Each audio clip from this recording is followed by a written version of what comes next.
Hi, I'm Mike from 1A Auto. We've been selling auto parts for over 30 years.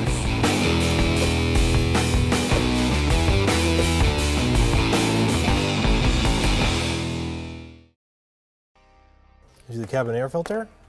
Open the glove box. There's a little damper on here. I'm going to pop this off. I'm going to push in on both sides. So basically just getting it past these little stops. Cabin air filter is sitting behind this door here. Pop it open, 2 hands, lock it.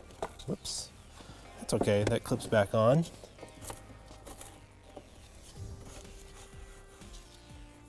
There's a cabin air filter filled with nasty dirt.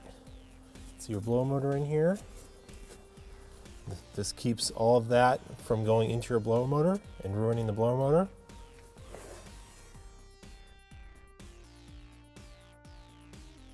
There is a direction of flow. The arrows need to be pointing down. This is the back of the filter. So we're going to turn it around. It's going to go slide right into the same spot the old one came out of. Clips, locks into place. Take our glove box. So it just popped off. The hinges just clip onto the plastic down here. So I'm going to pop it back in. Get it lined up, just like that. Push it past those stops. And don't forget the damper. Slide it down, clip it on. Cabin air filter is replaced. Thanks for watching. Visit us at 1AAuto.com for quality auto parts, fast and free shipping, and the best customer service in the industry.